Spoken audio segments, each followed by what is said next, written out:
three quick tips to help give you a sense of a priority when you are preparing to face or undergo exposure to radiation, especially if it's a nuclear radiation from a nuclear blast. Maybe we've been attacked, and I've been getting a lot of these kind of questions ever since North Korea has been increasing their rhetoric against the U.S. and our allies.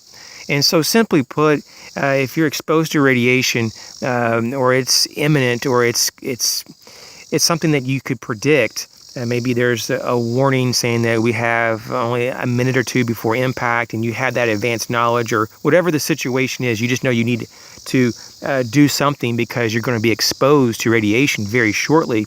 You want to shelter in place.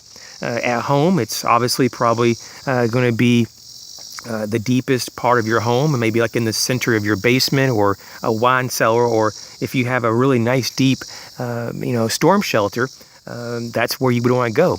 At work, maybe the deepest and centrally located portion of the basement would be the safest.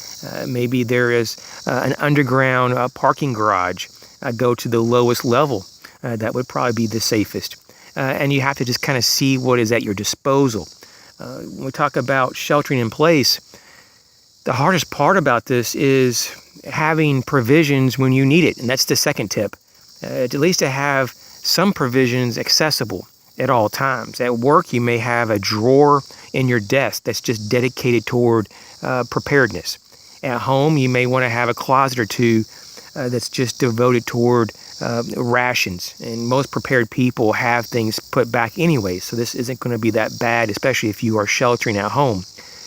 There are also different types of systems that people can purchase to help reduce the exposure radiation to the body. And it could be respirators like an NBC mask.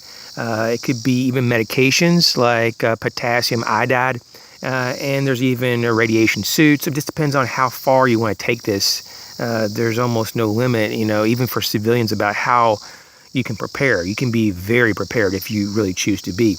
But for most people, you won't go that route. So you're going to probably be lucky just to get to a safe place, to have a little bit of food and water and whatever medicine you take, and just be aware that during most nuclear attacks, using the average nuclear warhead, it's going to take about 2 weeks, if not a little longer, before the all clear would even be given.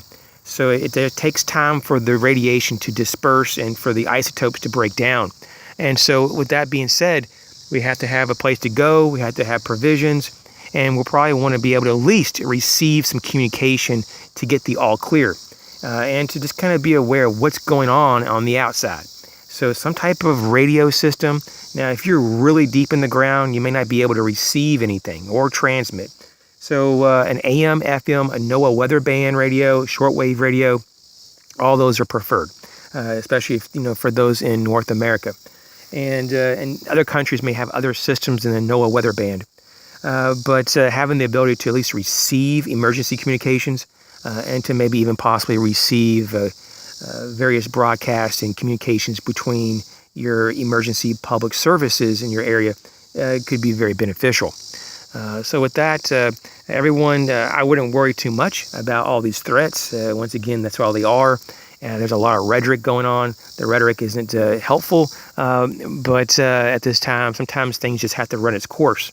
But I would have to say that, in terms of sheltering in place, the best way to look at this is just to find the most dense environment to get yourself into. So more material, and the more dense the material, the better. And so that's kind of the goal here. You want to, if you can, a lot of concrete, a lot of steel, a lot of earth to be between you and the radiation. And so just be aware that the mainstream media likes to hype things up, and I'm not a real big fan of most of the media outlets that are found on, news channels and basically cable networks. They typically blow things out of proportion. Get your facts. For all those who are commenting or even contacting me about, how crappy Trump is, and that he's doing certain things and threatening nuclear war. He is not. North Korea is the one that's threatening nuclear war. Trump is simply saying, if you threaten us further, if you keep escalating, and or if you do attack, we will have a solution to deal with you, and the outcome may not be very favorable at all for Kim Jong-un. He may not exist anymore, and he's probably a psychopath anyways. Anyone that's going to threaten someone that is much more powerful, that we could squash them in a heartbeat, he's an idiot. Why is he trying to pick a fight with this? I don't know. That's why I think it's probably more rhetoric, because, if he has any sense at all, and he may not have any at all, but if he has any left, he'll know that he has no hope on even getting remotely close to even probably hurting anyone in the U.S. And I don't think that he understands this at all. Maybe he's been given bad information from his generals. Maybe they just hype him up, or at least the country's military, to the point that they're in their own little la-la land. But for all the liberals that are trying to bash Trump and all this, that come to my channel, you're not really that welcome here, if you want to leave a nice comment that's not putting everybody down, that's fine. But don't come here and put people down, especially the President of the United States. He's doing the best he can, at least I believe that. And being that this is my channel, I'm not going to sit here and allow a bunch of left-wing radicals and people from other countries that are being brainwashed by their media networks that Trump is the one that's doing all the threatening. You need to get your facts straight, and it's North Korea that is the problem here and not the U.S. As always, everyone be safe. Don't worry too much about this, but still be prepared, and I'll catch you later.